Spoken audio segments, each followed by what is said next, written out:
በፓሪስ እምብርት ታሪክ ከእያንዳንዱ ድንጋይ ከሚተነፍስባት ከተማ በአንድ እሁድ ጠዋት ዓለምን በሙሉ ያስደነገጠ ክስተት ተፈጠረ።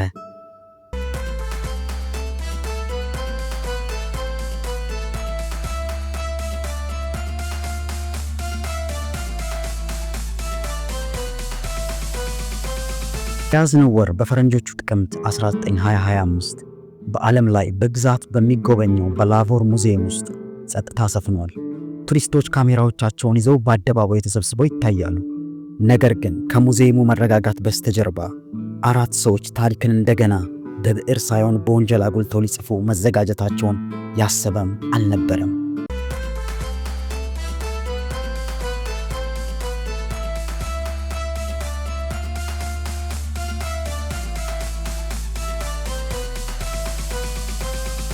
ታዲያ በመሳሪያ ወይም በኃይል አልመጡም። የመጡት በትክክለኛ ስሌት፣ በሙሉ በራስ መተማመንና እንደ ፊልም ስክሪፕት በተከናወነ እንከን የለሽ እቅድ ነበረ። አልጀዚራ የተሰኘው የዜና አውታር የወሰደባቸውን ሰዓት እንደዘገበው ከሆነ በ4 ደቂቃ ከ27 ሰከንድ ውስጥ ብቻ ወይም ነገር ግን ብዙዎች እንደሚስማሙት 7 ደቂቃ በፈጀ ጊዜ አብዮቶችን፣ ጦርነቶችን እና ዘመናትን ተመልካች ሆነው አልፈው ብዙ የሚናገሩትን በወዳቸው አምቀው የያዙትን ደግሞ ራሳቸውን የገለጡትንና የታሪክ ምስክር ሆነው እስከዚያች ጠዋት ድረስ የቆዩትን የፈረንሳይን ንጉሳዊ ጌጣጌጦችን ይዘው ተሰውረዋል።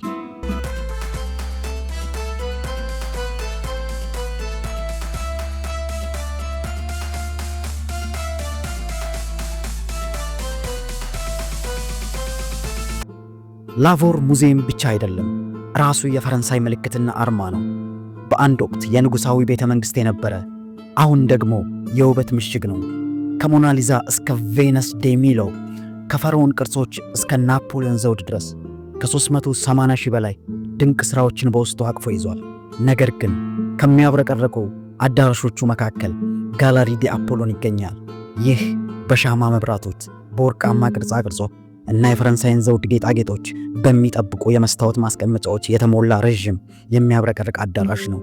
በውስጡም በእቴጌዎችና በንጉሶች ይለበሱ የነበሩ ቲያራዎች፣ የአልማዝ የአንገት ሐብሎች እና በኤመራልድ ያጌጡ ዘውዶችን ይዟል። እነዚህ ጌጣጌጦች ብቻ አልነበሩም። የአንድን ሕዝብ የሥልጣን፣ የቅርስና የኩራት ማሳያ የሚያንጸባርቁ እስትንፋስ ናቸው ቢባል ማጋነን አይሆንም።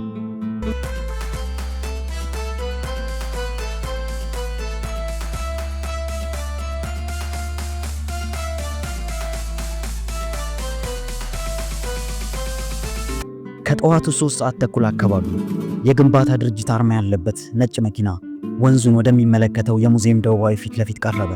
እንግዳ ነገር አልነበረም፣ ምክንያቱም በወቅቱ በስፍራው የጥገና ሰራተኞችን ማየት የተለመደ ስለነበር።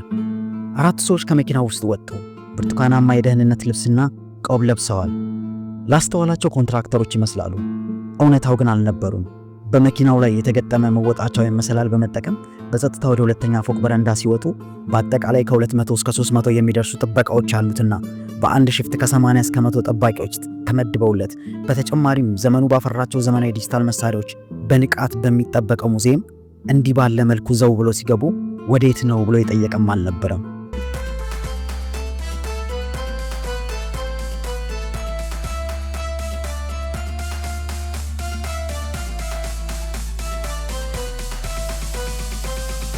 ከመካከላቸው አንዱ አልማዝ ጫፍ ያለው መቁረጫ በመስኮት መስታወት ላይ አሳረፈ።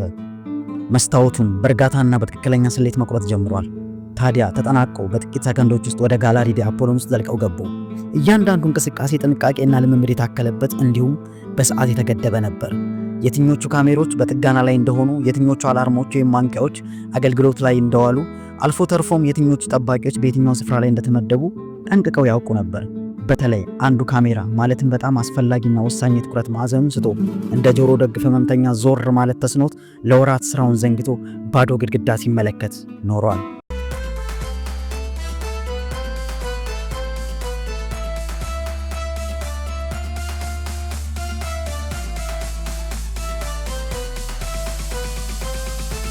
ተንቀሳቃሽ መቁረጫዎችን በመጠቀም ዘራፊዎቹ የመስታወት ማስቀመጫዎችን ሰብረው 8 ዋጋ የማይተመንላቸውን ቅርሶች ወሰዱ።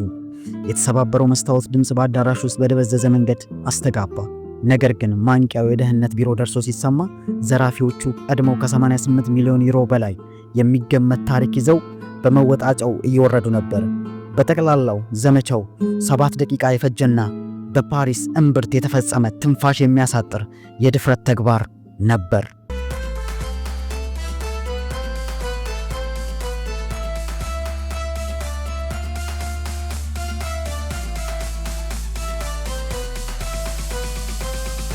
የወሰዱት ከዋጋ በላይ ነበር።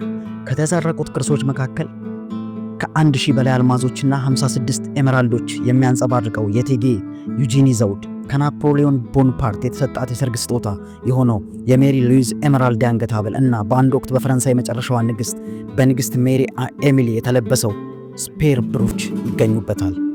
የሙዚየሙ ሰራተኞች ወደ ማሳያው ጋላሪ ሲገቡ በሚያመልጡበት ወቅት ተጥሎ ኑሮ ማዕከላዊውን ኤመራልድ የተሰነጠቀ አንድ ዘውድ ወለሉ ላይ ተሰብሮ አገኙ። ክስተቱስ ልብ ሰባሪ ነበር። የአገር ኩራት ማሳያዎች በእብነ በረድ ወለል ላይ ተበትነው እና ያክብራቸው ተገፎ ማየት ለታሪኮቹ ባለቤት እና ለጠባቂዎቹ ምንኛ እምነትን ያጓደሉ ያክል ተሰምቷቸው ይሆን?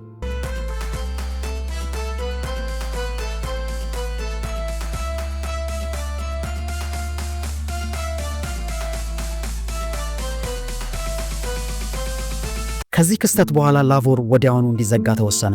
ጎብኚዎች ጉዳዩ እስኪጣራ ድረስ ለብቻቸው ተለይተው እንዲቀመጡ ተወሰነ። ሁሉም መውጫዎች በፍጥነት ታሸጉ እና ፖሊስ አደባባዩን ሞላው።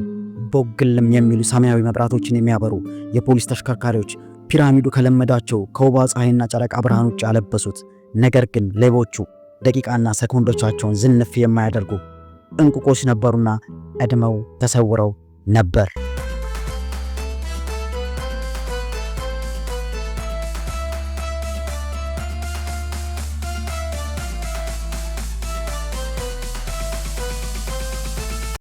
የአይን እማኞች በኋላ ላይ በሰጡት ምስክርነት 2 የሞተር ስኩተሮች በወንዙ ዳርቻ በፍጥነት ሲሄዱ እና በኋላም ውስብስብ ወደሆነ የፓሪስ ጎዳናዎች ገብተው ሲሰወሩ እንደተመለከቱ ዘግበዋል። ፕሬዝዳንት ኢማኑኤል ማክሮን ዘረፋውን በፈረንሳይ ብሔራዊ ቅርስ ላይ የተሰነዘረ ጥቃት ሲሉ ጠርተውታል። ከ100 በላይ መኮንኖች፣ የፎረንሲክ ባለሙያዎችና ኢንተርፖል ወኪሎች ፍለጋውን ተቀላቅለዋል።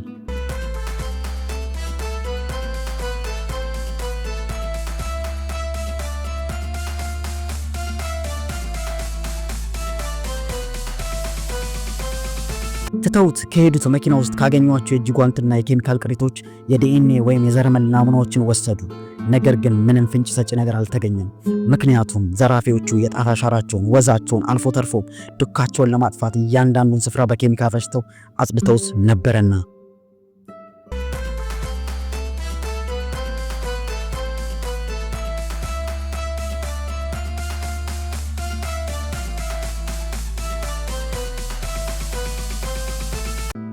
ከሳምንታት በኋላ መርማሪዎች አንድ የሚያስደነግጥና ግርምት የሚያጭር እውነት አወጡ።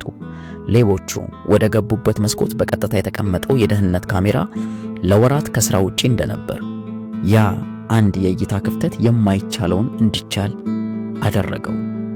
በመላው ዓለም የሚገኙ ዜናዎችና ማህበራዊ ሚዲያዎች ክስተቱን የዘውድ ጌጣጌጦች በላቮር በ7 ደቂቃ ውስጥ ተዘረፉ በሚል አርዕስት አጥለቀለቁት። ማህበራዊ ሚዲያ ባልተጠበቀው ድርጊት ተቀጣጠለ። አንዳንዶች በፈረንጆቹ 2001 ለይታ ከበቃው ኦሽን 11 ከተሰኘው ፊልም ጋር አነጻጸሩት። ሌሎች ደግሞ የ21ኛው ክፍለ ዘመን እጅግ በድፍረት የተሞላውና አስደናቂ የሙዚየም ዘረፋ ሲሉ ጠሩት። ነገር ግን ከትዕይንቱ በስተጀርባ የልብ ስብራት ነበር። እነዚህ ጌጣጌጦች እንደ ተራ ጥበብ ሥራ የተጠበቁ አልነበሩም። እነሱ የፈረንሳይ ማንነት ምልክቶች ነበሩ።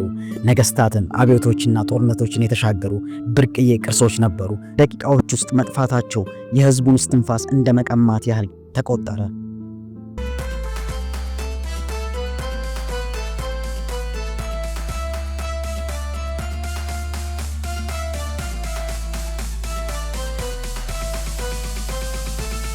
ከዚህ ክስተት በኋላ ወዲያውኑ በመላው አውሮፓ የሚገኙ ሙዚየሞች የደህንነት ስርዓታቸውን እንደገና መገምገም ጀምረዋል። ከለንደን እስከ ኒውዮርክ የጥበቃ ኃላፊዎች አስቸኳይ ጊዜ ስብሰባዎችን ጠርተው ፕሮቶኮሎችን ማጠናከርና የራሳቸውን ውድ ሀብቶች ከወትሮ በተለየ እንዴት አጠናክረው መጠበቅ እንደሚገባቸው መክረዋል። በፈረንሳይ ስሜታዊ ጉዳቱ እጅግ አይሏል። የተሰረቁት ቅርሶች ከንጉሳዊ ጌጣጌጦች በላይ ነበሩ። እነሱ የዘመናት ለውጦችን የተቋቋመች የአገርን ጽናት ይወክሉ ነበርና ድንገት መሰወራቸው ያለፈው ዘመን ራሱ የተሰረቀ እስኪመስል ድረስ የህዝቡን ልብ ሰብሮታል።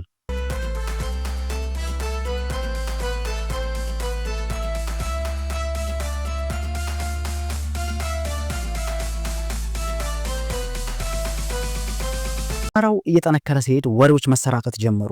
ከእቴጌይቱ ዘውድ ጋር የሚመሳሰሉ ኤመራልዶች በቤልጂየምና በጣሊያን መታየታቸው ተነገረ።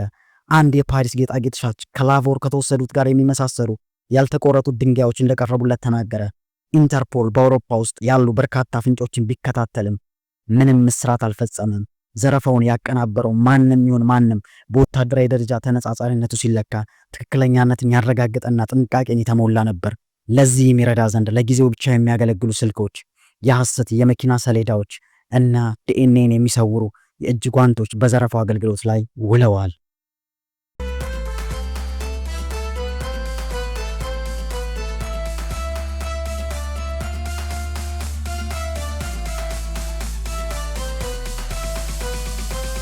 ከዚህ ክስተት በኋላ ላቮር በስፋት የደህንነት ማሻሻያዎችን አደረገ። ባዮሜትሪክ መቆለፊያዎች ተተከሉ። የእንቅስቃሴን የሚጠቁሙ መሳሪያዎች ወይም ሴንሰሮች እንደገና ተስተካከሉ እና አዲስ የ24 ሰዓት ድሮን ጥበቃዎች የሙዚየሙን ዙሪያ መቃኘት ጀምረዋል። ጌጣጌጦቹን ለማግኘት ለሚጠቁሙ ወይም ፍንጭ ለሚሰጥ አካል የፈረንሳይ መንግስት የ5 ሚሊዮን ዩሮ ወረታ እንደሚከፍል አወጀ። ግን ከተሰረቁት ቅርሶች መካከል አንዳቸውም እንደገና ብቅ አላሉ። ባለሙያዎች ምናልባት ዘራፊዎቹ ጊዜ ካገኙ ጌጣጌጦቹን ምናልባት በትነው ደግሞ አቅልጠው የከበሩትን ድንጋዮቻቸውን ለይተው ማንነታቸውን ለዘላለም አጥፍተው በጥቁር ገበያ እንዳይሸጣቸው ስጋት አድሮባቸዋል።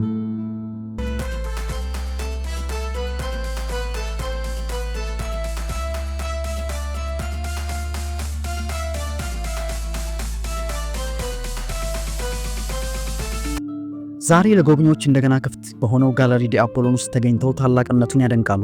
ወርቃማ ጣሪያዎችን፣ ሻማ መብራቶችን፣ የሚያብረቀርቁ ማስቀመጫዎችን።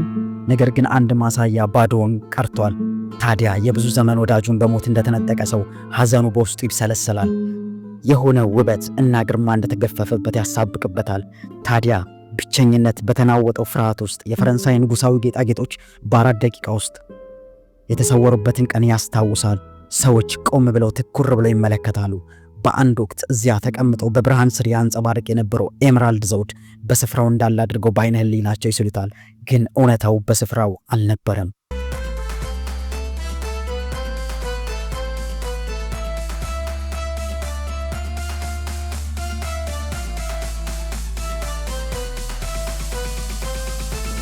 ላቮር ነገስታት ዘውዳቸውን ሲጭኑ፣ ገዢዎች ሲነግዙና ሲሻሩ እና ዓለምን ለቀየሩ አብዮቶች ምስክር ሆኗል። ግን ይህ ዘረፋ ልዩ የሚያደርገው ሌቦቹ አልማዞችን ብቻ አልሰረቁም፣ የፈረንሳይን የማንነት ምልክትና ማሳያ እንጂ። አሁንም በፓሪስ ሌሊቱ ሲነግስ የመስታወት ፒራሚዱ ለስለስ ባለ ብርሃኑ ማብራቱን ቀጥሏል። የሆነ ቦታ ምናልባትም በተደበቀ ስፍራ ወይም በግለሰብ ቤት ውስጥ የተሰወሩት እነዚህ ጌጣጌጦች አሁንም ምናልባት እያንጸባረቁ ይሆናል።